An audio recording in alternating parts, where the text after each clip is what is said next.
Cops see things the rest of us can't even imagine. But some calls go beyond crime, into the unexplainable. Tonight, we're diving into 3 real-life police horror stories that will leave you questioning what truly lurks in the dark. Stay tuned if you dare.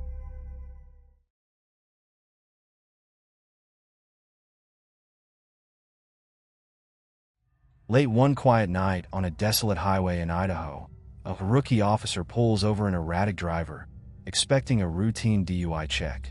But what begins as a standard stop spirals into a chilling mystery. The driver's pale, trembling demeanor, the eerie message on a fogged window, and a discovery that defies explanation leave the officer questioning everything he thought he knew. Was this just a tired man on a late-night drive, or something far more sinister? Buckle up for a story that will keep you on edge until the very last word. My name is Eric, and I was a rookie patrol officer when this happened. It was the kind of cold, quiet night that stretched endlessly, with nothing but the hum of my cruiser to keep me company. I was stationed on a rural stretch of highway, just outside Boise, Idaho. This area rarely saw action after dark, and my shift had been uneventful until the call came in. The dispatcher's voice crackled over the radio. Unit 16, we have reports of a vehicle driving erratically near mile marker 42. Possible DUI. Can you respond? I adjusted my seatbelt, keyed the mic, and replied, "Copy that. En route." Finally, something to break the monotony. I flipped on my lights and sped toward the location. The stretch of road was flanked by dense trees, their silhouettes stark against the faint glow of my headlights. It wasn't long before I spotted the vehicle, an old, beat-up sedan swerving slightly within its lane. The car's taillights blinked dimly, barely visible. I activated my siren, and the driver pulled over without much fuss. I parked a safe distance behind, called in to stop, and approached the car cautiously. My flashlight beam cut through the darkness as I tapped on the driver's window. The man behind the wheel rolled it down. He looked to be in his late 40s, his face pale and glistening with sweat. His hands gripped the steering wheel tightly, knuckles white. "Good evening, sir," I began, keeping my tone firm but polite. "I noticed you were having trouble staying in your lane. Have you had anything to drink tonight?" He shook his head quickly. "No, officer. I'm just tired, that's all. Long drive." His voice was shaky, and his eyes darted nervously to the rearview mirror. I nodded, noting his anxious demeanor. "Can I see your license and registration?" As he fumbled to comply, I caught movement in the back seat out of the corner of my eye. Reflexively, I pointed my flashlight toward it, expecting to see another passenger. Instead, the beam illuminated nothing but a crumpled jacket and some fast food wrappers. "Is anyone else in the car with you?" I asked, my hand instinctively moving toward my holster. The man's head snapped toward me, his expression a mix of confusion and fear. "No, just me," he stammered. I hesitated, scanning the back seat again. It was empty. Maybe the movement was just a trick of the light or my tired eyes playing games. Still, something about the driver's nervousness put me on edge. "Stay here," I said, stepping back toward my cruiser. I called for backup just in case. While waiting, I ran his license and plates. Everything came back clean, but I couldn't shake the feeling that something was off. When my partner, Officer Daniels, arrived 10 minutes later, I explained the situation. Together, we approached the sedan again. This time, Daniels took the passenger side while I stayed on the driver's side. "Step out of the vehicle, sir," I instructed. The man obeyed, his movements slow and deliberate. As he stepped into the beam of my flashlight, I noticed his hands trembling. "Mind if we take a look inside?" I asked. He hesitated, then nodded. Daniels and I conducted a thorough search of the car. The back seat was as empty as it had seemed before, and nothing appeared out of the ordinary. No alcohol, no drugs, no weapons. Just an exhausted man and a messy car. But as we were finishing up, Daniels froze. He was standing near the rear passenger door, staring at something. "What is it?" I asked, walking over. He didn't answer immediately, just pointed at the fogged-up window. There, written in the condensation, were the words, "Help me." The man swore he had no idea how it got there. His panic seemed genuine, but it only deepened the mystery. We took his statement and let him go, but the encounter stayed with me long after that night. The next day, I reviewed the dashcam footage, hoping to make sense of what had happened. But what I found raised more questions than answers. In the recording, as I'm shining my flashlight into the back seat, there's a moment where the beam briefly catches what looks like a face. It's faint, barely discernible, but unmistakable. A pair of wide, frightened eyes staring back at me. I replayed the footage over and over, trying to convince myself it was a trick of the light. But deep down, I knew better. The man's behavior had been off from the start, and I couldn't shake the feeling that something or someone else had been in that car with him. I decided to dig deeper. I called Daniels and shared my concerns. He was reluctant at first, brushing it off as a weird coincidence, but eventually he agreed to help me look into the vehicle's history. Together, we traced the car's registration to a small used car dealership in Boise. The owner, a grizzled old man named Hank, didn't remember much about the sedan, but he mentioned it had been sitting on his lot for over a year before someone finally bought it. "Nice guy, though," Hank said, referring to the man we'd pulled over. "Paid cash, said he needed a reliable car for work. Never mentioned anything about, weird stuff." Daniels and I thanked him and left. On the way back, we stopped for coffee, both of us silently trying to make sense of what we'd learned, or hadn't. It wasn't much to go on, but I couldn't let it go. Something about that man and his car felt wrong. A few nights later, I was back on the same stretch of highway. The air was colder, and the moon hung low, casting long shadows across the road. I found myself scanning every passing vehicle, half expecting to see the sedan again. And then, just after 2 a.m., I did. The beat-up sedan was parked on the shoulder, hazard lights blinking. I pulled over cautiously, my hand resting on my radio. As I approached the car, I noticed the driver's seat was empty. The engine was off, and the doors were locked. I shined my flashlight into the back seat. For a moment, I thought I saw movement, but when I looked closer, there was nothing there. Just the crumpled jacket and wrappers from before. I called Daniels, asking him to join me.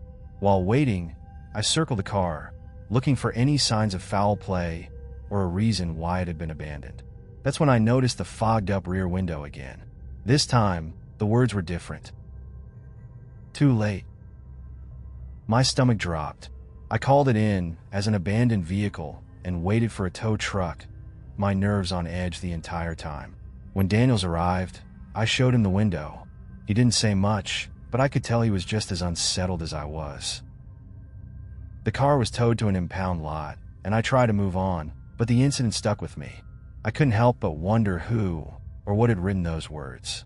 Was it a warning, a message, or just a cruel prank?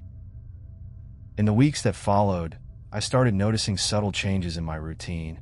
Calls felt eerily quiet, as if something was watching me. I'd catch glimpses of movement in my peripheral vision, only to find nothing there.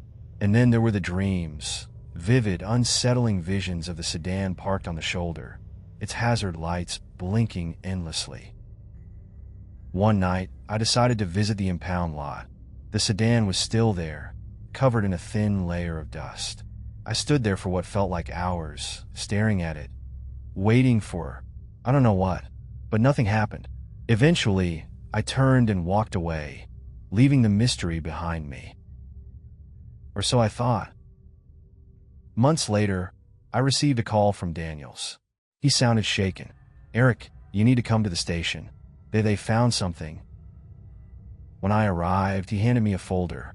Inside were photos from a recent investigation involving the sedan. It had been sold at auction and later involved in a hit-and-run. The driver had fled the scene, leaving behind a single clue, a note scrawled on the back of a receipt, found in the glove compartment. It read, "Help me, they won't stop." I don't know who wrote it or what it meant, but one thing was clear. I wasn't the only one haunted by that car.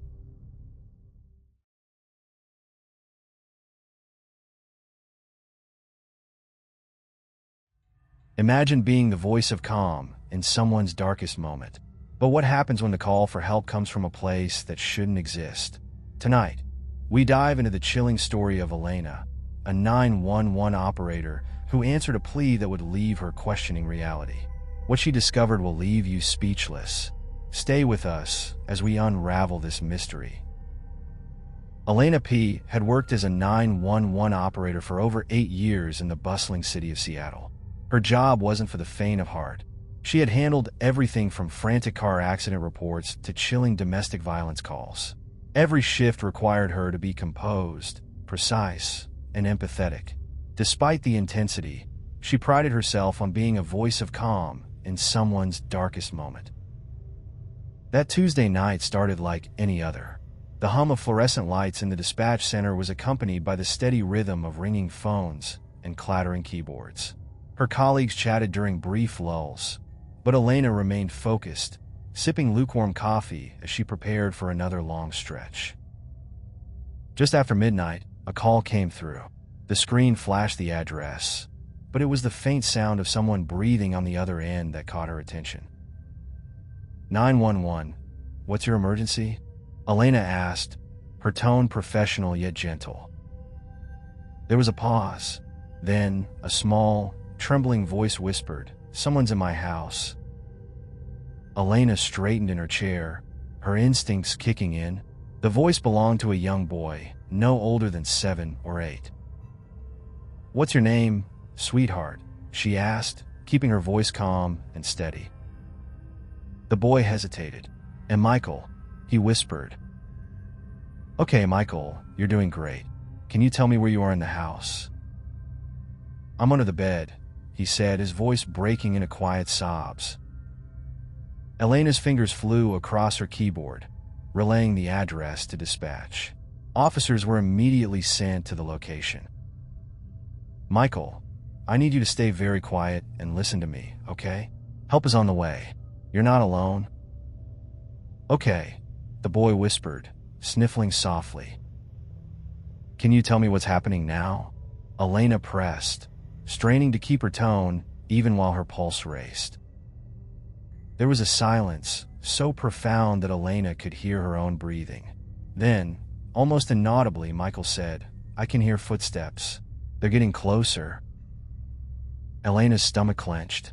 She quickly reassured him, her voice firm and soothing. "You're doing so well, Michael. Stay hidden. Stay quiet. The police are almost there." The faint sound of a door creaking came through the line, followed by a muffled thud. "Michael, are you still there?" But there was no response. "Michael," Elena repeated, louder this time, her voice cracking ever so slightly. The line went dead. Elena couldn't focus for the rest of her shift. The memory of Michael's trembling voice and the abrupt end of the call replayed in her mind. Something about it felt too vivid, too visceral to dismiss as a prank. She reached out to the responding officers later that morning to get more details. "What did you find at the house?" she asked, her voice tight with anticipation. The lead officer, a veteran with years of experience, sounded perplexed. "Not much to find, honestly. The place is completely abandoned, has been for years. The windows are boarded up, and the inside looks like it hasn't been touched in decades. No signs of recent activity.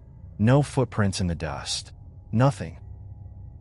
"But the call," Elena insisted, gripping the phone. "The boy said someone was in the house. He was terrified." "I don't doubt you heard that," the officer replied, his tone careful. "But we found no evidence of anyone being there. No kid, no intruder, nothing." Elena pressed further. "Could he have run away before you arrived? Maybe he hid somewhere you didn't check." "We searched every inch of the property," the officer replied firmly. "Even the surrounding area. It was completely quiet. No signs of life." The conversation left Elena feeling unsettled. It wasn't uncommon for 911 calls to turn out to be false alarms or misunderstandings, but this felt different. The fear in Michael's voice had been so raw, so unguarded. Refusing to let it go, she dug deeper.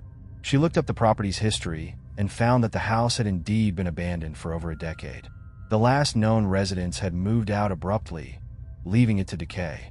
There were rumors, whispers of strange occurrences and tragic events that had supposedly taken place there, but nothing concrete. Despite her efforts, she couldn't find any record of a boy named Michael connected to the address. No missing persons reports matched his description, and no calls came in from worried parents searching for a lost child. It was as though Michael had simply vanished, or had never existed in the first place. The lack of answers gnawed at Elena. For the first time in her career, she felt truly powerless.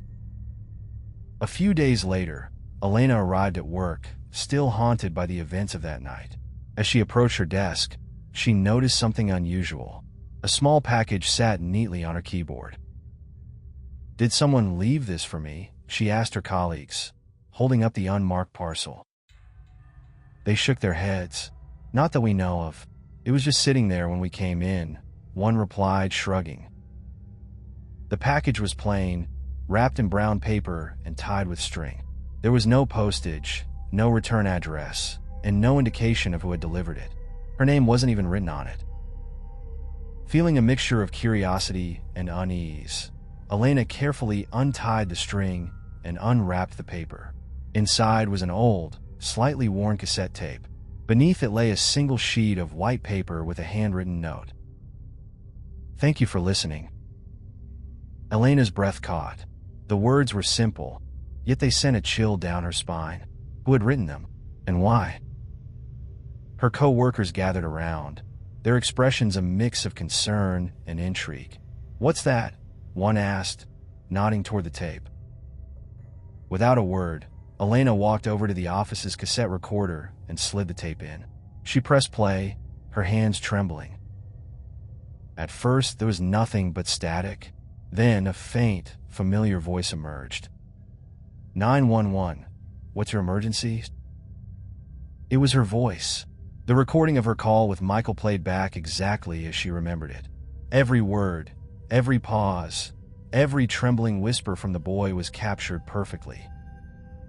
"Someone's in my house," Michael's voice said, his fear palpable even through the static.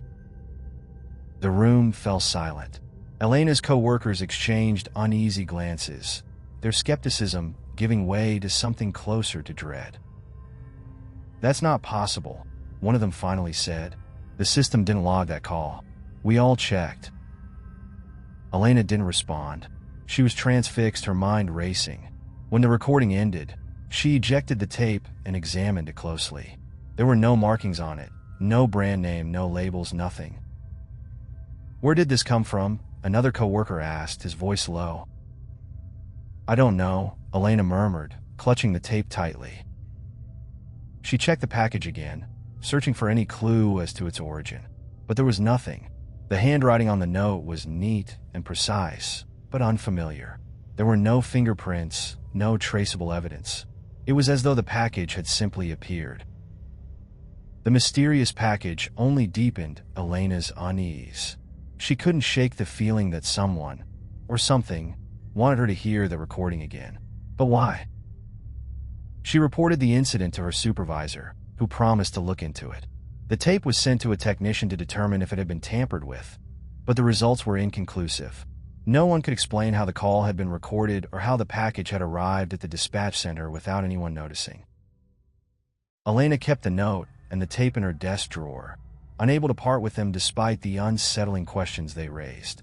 Every time she looked at the words, "Thank you for listening," she felt a strange mix of emotions: fear, curiosity, and an inexplicable sense of comfort.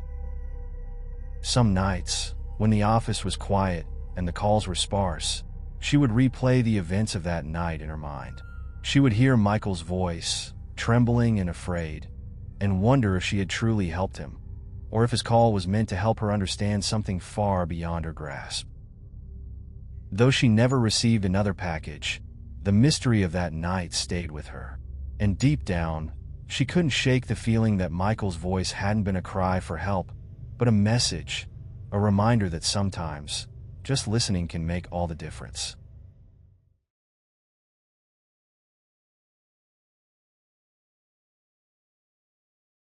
What if you saw yourself do something that you never actually did? Sergeant Luis M. had spent 15 years on the force, relying on facts, logic, and hard evidence. But one night, a rookie officer swore he saw Luis enter an interrogation room, except Luis had never been there. The security footage seemed to confirm it, showing him walking inside and never coming out. But when Luis checked the room himself, it was empty. What he discovered next would shake his understanding of reality and leave him questioning everything he thought he knew. Stay with us as we uncover a case that will leave you speechless. I've been with the department for 15 years, and I've seen a lot. Too much, probably. But nothing rattles me easily. That's why, when Officer Carter, one of our rookies, approached me looking pale, I assumed it was nerves. "Sergeant," he said, voice uncertain, "didn't you just go into interrogation room 3? I frowned. "No." His confusion deepened. "I swear I saw you walk in there just a minute ago." It was past midnight, and the station was quieter than usual. I looked down the hallway toward the interrogation rooms. Room 3's door was closed. No one was scheduled to use it tonight. The sight of it standing shut when I knew I hadn't entered put a strange feeling in my gut. "You sure?" I asked. Carter nodded slowly. "Same uniform, same walk. It was you." I exhaled. "Let's check." I walked over, testing the door handle. Locked. We had a rule to always leave empty rooms unlocked. I knocked once. "Anyone inside?" Silence. I glanced at Carter, then retrieved the master key. The lock clicked open, and I pushed the door inward. The room was empty. A table, 2 chairs, and a two-way mirror. Standard setup. Nothing was out of place. "You must have seen someone else," I muttered, but even I wasn't convinced. The unease didn't fade. Something about the locked door, Carter's certainty, and the eeriness of an empty station made me head to the security room. "Hey, pull up the hallway camera from the last 10 minutes, I told Officer Daniels, who was manning the monitors. He tapped a few keys, rewinding the footage. The screen flickered, then settled on the hallway leading to the interrogation rooms. We watched. At 12:07 a.m., a figure appeared on the screen. My stomach tightened. It was me. Or at least it looked like me. Same uniform, same haircut, same stride. I walked with purpose, heading straight for room 3. I reached the door, pulled it open, and stepped inside. The door closed behind me. But the timestamp kept running. 1 minute, 2 minutes, 5. I never came out. But I was standing right here, watching this unfold. My first thought was that this was some kind of tech glitch. Maybe the footage was old, overlaid onto the wrong time slot. Are you sure this is live feed from tonight? I asked Daniels. He checked the system, pulled straight from the server. No errors. I frowned. I wasn't buying it.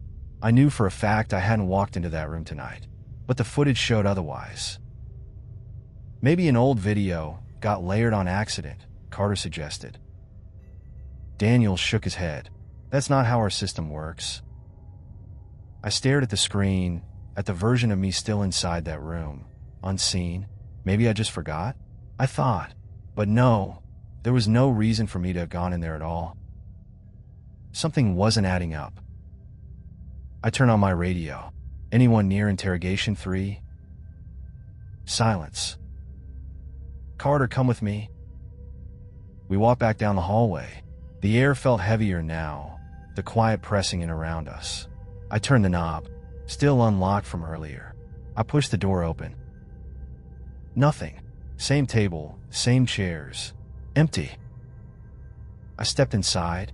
It felt colder than I expected. Not in a dramatic way, just enough for me to notice. I turned to the two-way mirror. I knew the observation room behind it was dark, but I could still see my reflection faintly. Carter hesitated at the door. Sarge, do you think someone's messing with us? I don't know, I admitted. I tapped my radio again. Daniels, check the footage. Do you see me in the room now? A pause. Then, no, you never walked in. Carter and I exchanged a look. That made no sense. Because we were standing right here. Back in the security room, I watched as Daniels replayed the footage from the moment we had just entered the room. The hallway was empty. No sign of me. No sign of Carter. But we had been there. We had walked in. I clenched my jaw. Play the live feed. Daniels switched to the real-time security feed. The hallway was still empty, but room 3's door was closed again. Carter stepped back. We left that open. I didn't answer. I was too focused on the screen. A new figure appeared in the hallway, moving toward room 3. Same uniform, same haircut, same stride. I watched myself open the door and walk inside. The screen went black.